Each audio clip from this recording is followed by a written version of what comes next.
Mhm.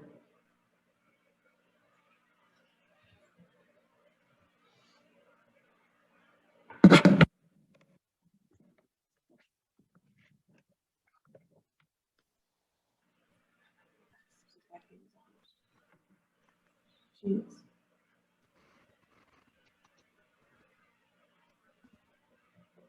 Is that me again? Yes. Yep.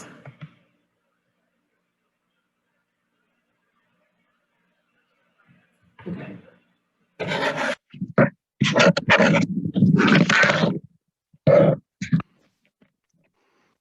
It's always an adventure, ain't it?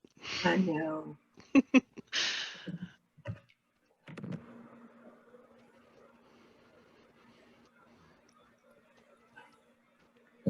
All righty. Good morning, everyone. I'd like to thank you for joining us today. My name is Tavara Richard. I am the Information and Referral Intake Specialist here at the Center for Independent Living of Northwest Florida. So if you call our office at 850-595-5566, I will most likely be the first point of contact to provide you with information or to connect you with someone or connect you with one of our ILS specialists, the Assistive Technology Program Specialist, or our Advocacy Outreach Coordinator. We all need help at some point in time, and you may not know where to turn to get that needed assistance. How many of you have heard of United Way of Northwest Florida 211 program? If not, that is why we have Ms. Avalon Mallory, the 211 Resource Manager from United Way of West Florida, to talk a little bit about United Way and then go into providing information about the 211 program, what they do, and how they assist the residents of Escambia and Santa Rosa County. And we also have an added guest with us as well, Ms. Tarsha Starward. She is there's a new program that's working with the 211 of Northwest Florida, the Fema CCP program. Ms. Starward is the Fema CCP Resource Linkage Coordinator, and she will talk about the services this program offers. Welcome, Ms. Mallory and Ms. Starward.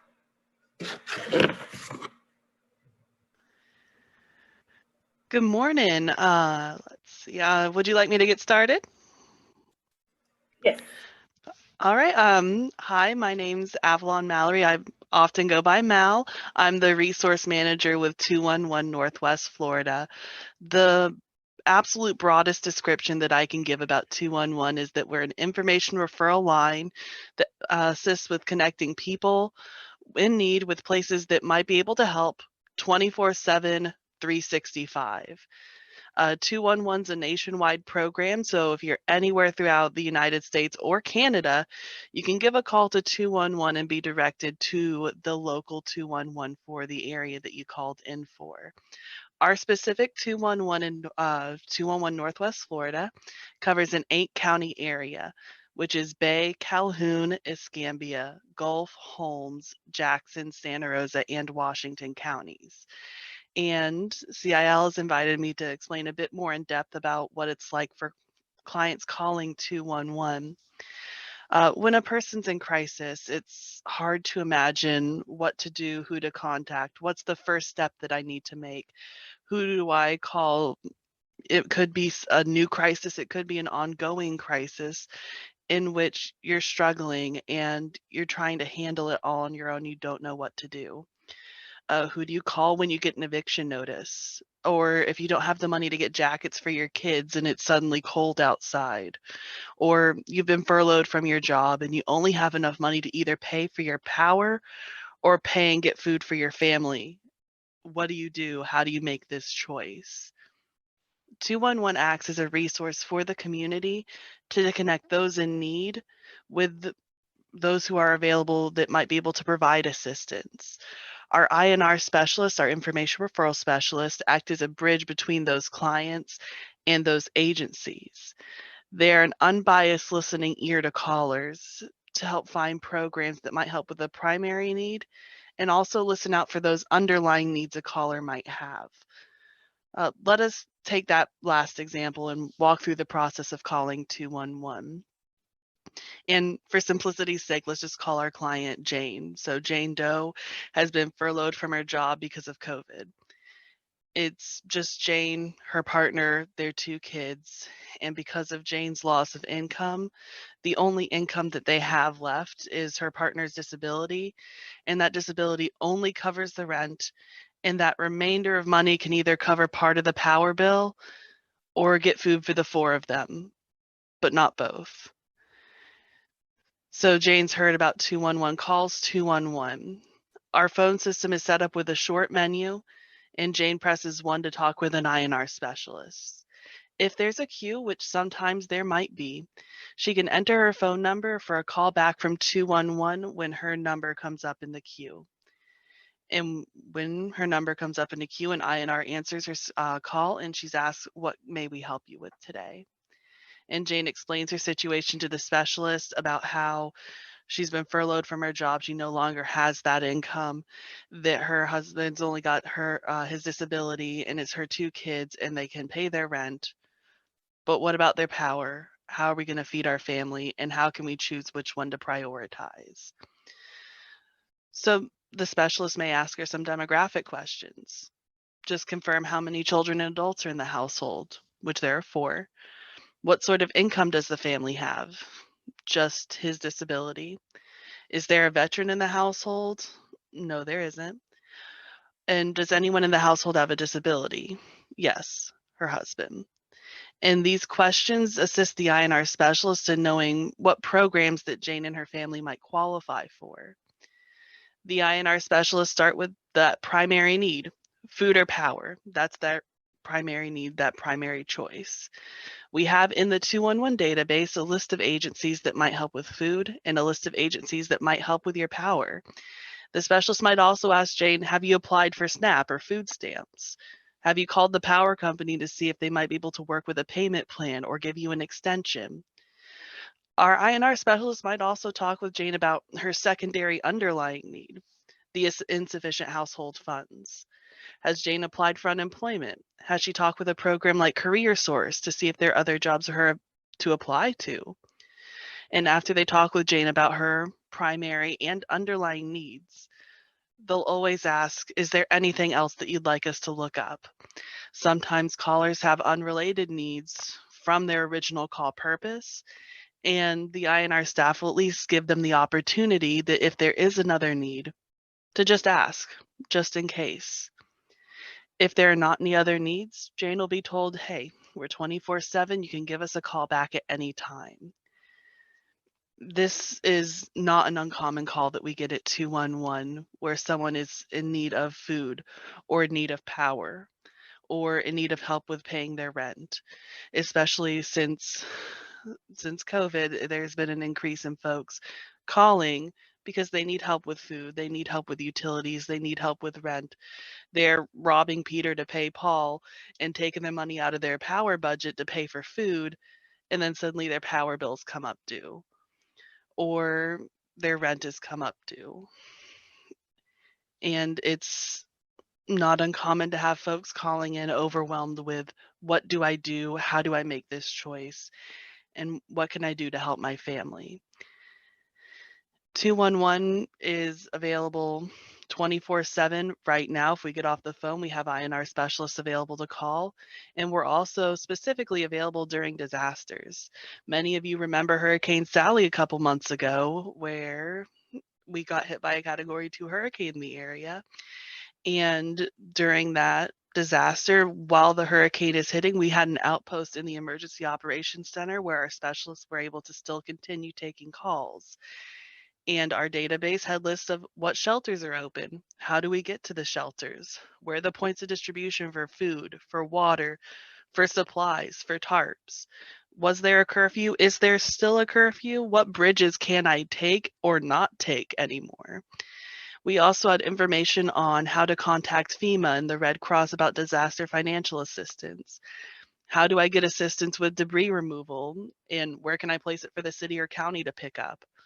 We also had it available on our website, 211NWFL, as in northwestflorida.org, if people were unable to call in.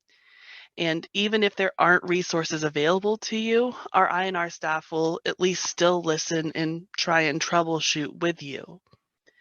And as I mentioned with COVID, we're trying to stay on top of what is and is not available and what COVID changes there are in our community. Our INR staff have access to where you can get tested for COVID. Where can I get a vaccine? What are the requirements to get a vaccine? Where can I get a mask? And are there any mask mandates? If your child is now doing school at home, but still qualifies for free or reduced lunch, where can you get that lunch? And as resource manager, it's my job to keep on top of that and keep all that information up to date in our database. I've reached out to the community to find agencies and programs that are doing their best to serve our community. Anything from food pantries, rent or utility assistance, homeless shelters, information on different government programs, uh, information about programs that help with individuals with disabilities, any legal services programs. And we keep those resources up to date for our INR specialists. I also provide data about calls that 211 has received. For example, in December, we had 4,342 calls come in to 211 throughout our entire service, service area. These calls impacted over 10,000 people in our community. And of those impacted, 1,312 were homeless or at risk of homelessness, with over half of those citing financial issues or job loss as the main reason. And we provided 779 medical assistance referrals, 1,562 referrals for food assistance, almost 3,000 referrals for housing or rent, and over 4,000 referrals for utility assistance in December alone. So there is a great need in the community, and we do our best to make sure that those resources are being told to the people who are needing access to these resources. Does anyone have any questions for me at this time?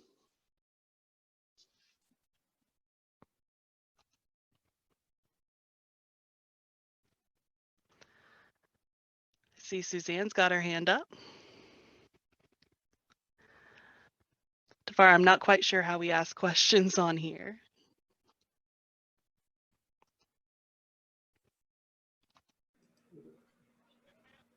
Suzanne has her hand.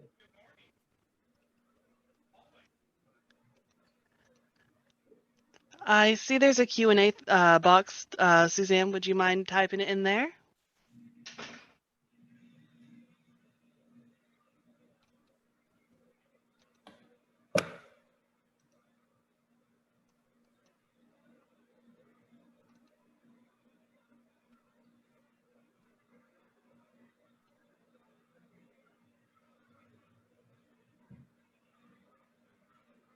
Oh, chat. From last I checked, Sacred Heart was still working on their online appointment thing. I haven't checked yet this morning, Suzanne, but I can definitely double check that for the 211 INR staff.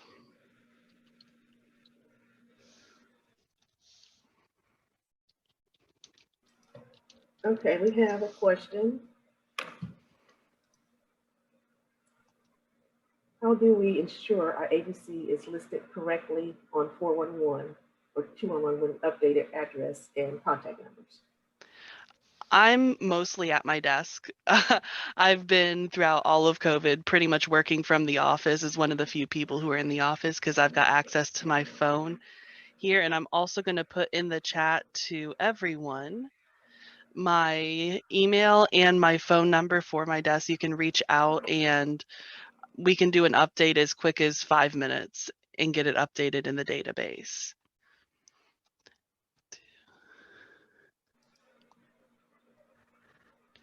And I'm typing it now.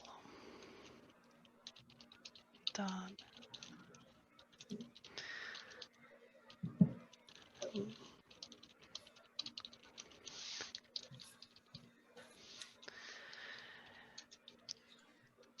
My phone number and email are both in the chat, so you can reach out to me directly and say, hey, this is my agency and this is the information we want to make sure it's listed. And usually I'll try and set up a call where we can talk and review anything If it's already in the 211 database, you can go to our website, 211nwfl.org, and I'll put that in the chat as well,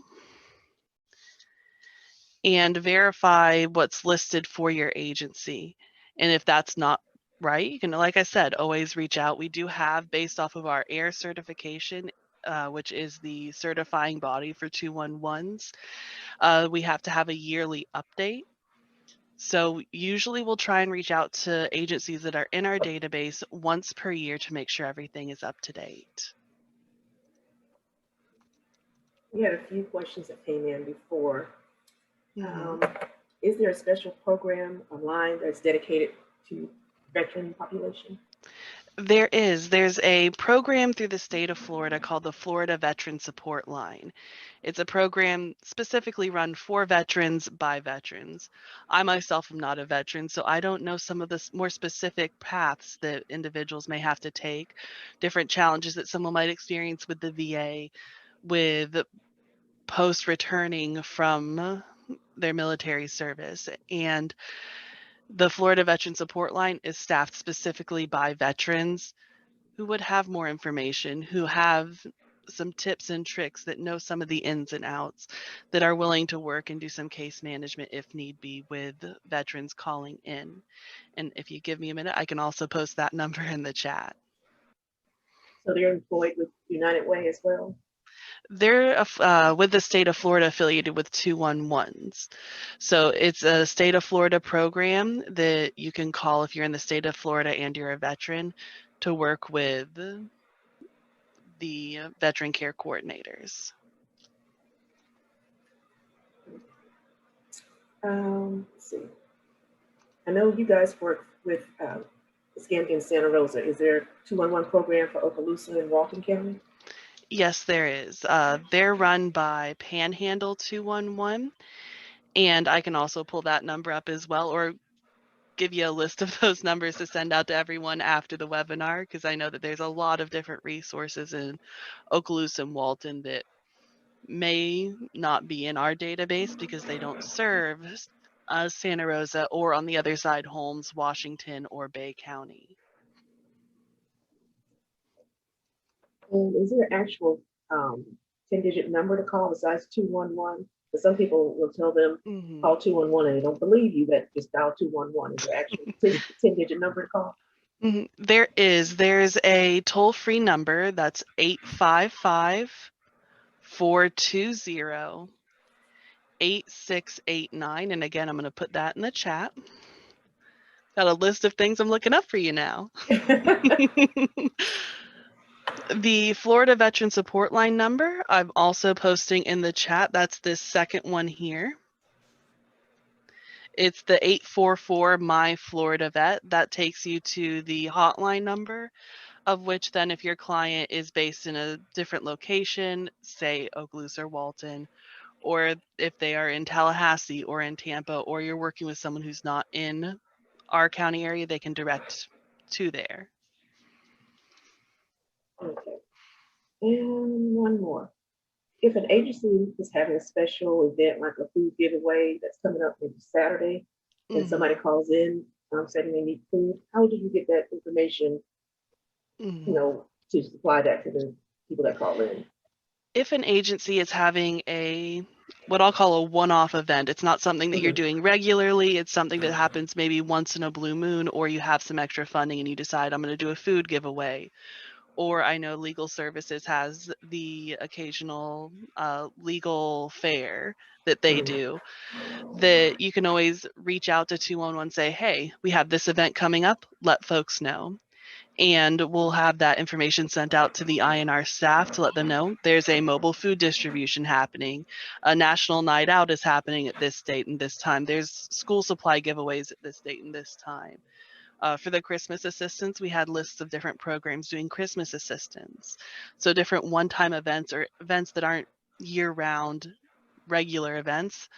If you let me know, then I can let the INR staff know. And we're also constantly hunting for those events as well. So it might be something that comes across my desk that, oh, hey, I've seen a flyer for CIL is doing X, Y, and Z event on this date and this time. Then I might reach out to y'all and verify, hey, can you verify I saw this on Facebook or I saw this on the news? Can you verify this for me just before we start letting folks know? So it's a constant scavenger hunt, which is often helped out if y'all let me know as well. All right. Does anyone else have questions? You can put in the question and answer box.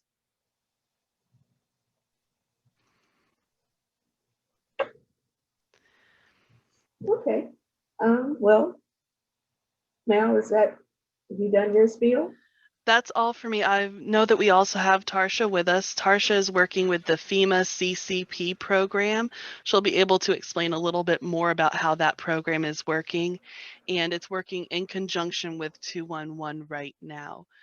So I'll let you hand that off to her. Okay, Ms. Tarsha. Hi, good morning. I Good would morning. like to first off say thank you for allowing me this opportunity just to speak a little bit about the CCP program. For those who may not have heard of the program, it is a crisis counseling assistance and training program.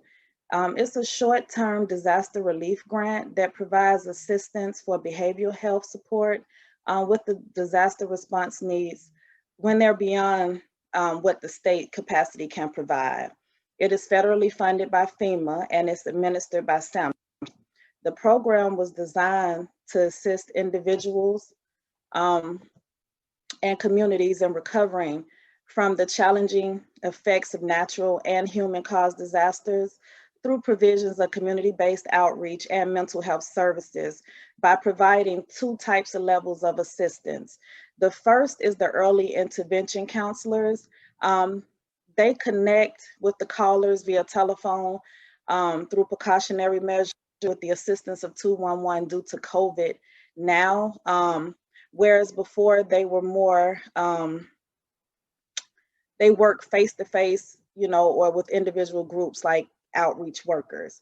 But because of COVID, that had to change. So they assist the callers with support through short-term interventions, which include assisting the people that's going through the disaster understand their current situation and reactions, for mitigating stress, to review the disaster recovery options, promoting the use of and developing coping strategies, also providing emotional support and encouraging linkage with other individuals and agencies that may help them to recover to functioning pre-disaster.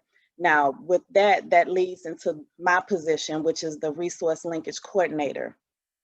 I work on the back end with the community resources to ensure that the information, to ensure that the information that I research and provide is available. If they have any COVID relief things that may be available, we put them into the 211 system and to make sure that all other community resources are up to date and in the system as well. By us combining with 211 in Northwest Florida, with them having access or people having access to them to be able to provide assistance for emergency food, healthcare, counseling, utilities, and things of that nature. When they call and they're looking for some type of assistance dealing with the stresses to life due to COVID, 211 can refer the CCP program, the counselors to them who they can speak to and that can help them with their community needs. Right now, that's what the program entails at the moment. Things may change in the future, but you know, we'll be sure to keep everybody up to date as we're updated.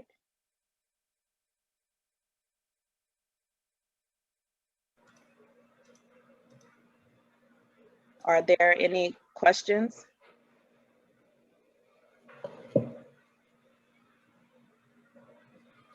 So this CCP program is just in Santa Rosa and Escambia County? No, ma'am. It's for all the surrounding counties as well, Bay County, Calhoun, Gulf County, Holmes, Jackson, Santa Rosa, Washington County. And like I said, you know, it's they call in, and because of COVID, where they would go out to the different homes and to the different communities and do one-on-one face-to-face, it's over the phone. So anyone, and I mean, it's Moore County, whoever can call 211, they will be able to reach the program. What type of training these counselors have? I would defer that to Mal. They have the same training as an INR specialist 211, along with extensive training provided from SAMHSA and from FEMA. There was 6 hours of psych first aid. There was FEMA training for their IC 100 and 200. There was crisis counseling training through the suicide prevention program. So they had a wide amount of training for mental health crisis counseling, as well as for FEMA and 211 training. And Tarsha, how many people have you served so far? Well, by me being the resource linkage coordinator, I do not deal with the individual people. I'm on the back end. I do all the research. I make sure that all the information is correct and updated into the database so that when the counselors do speak with the survivor, they have all the correct information they need. If you give me a second, I can pull up the exact numbers for the CCP program in December.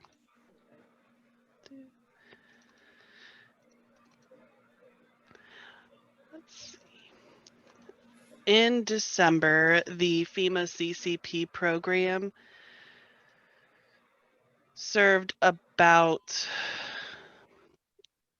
2,800 folks of the 4,000 some odd folks that we had served in December. They're working in conjunction with the 211, providing supplementary services along with the 211 information referral. And we access this service the same way as just calling 211 and letting. Mm-hmm. Does anyone else have any questions?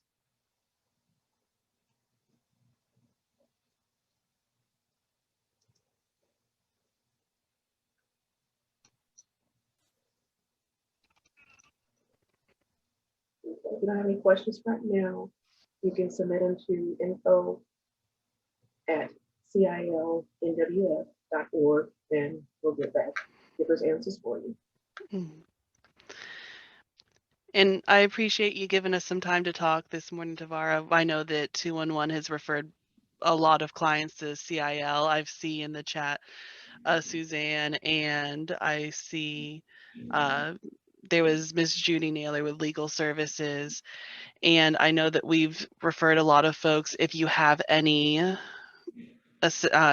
clients who are calling needing help with rent or utilities, please reach out to Legal Services, because I'm not a lawyer, but I would also like you to have your I's dotted and your T's crossed if you're dealing with an eviction or with a disconnection of your power or water or gas. We work closely with you guys. Well, I'd like to thank you, Mal and Tarsha, for coming on and talking about your services. And like I said, if anybody has any other questions after this, just go to info@CILNWF.org. Thank you, guys. Thank you, Tavara, and y'all have a great day. And please don't hesitate 24/7 if you have any clients or if you yourself are in need to call 211. Thank you. Thank you.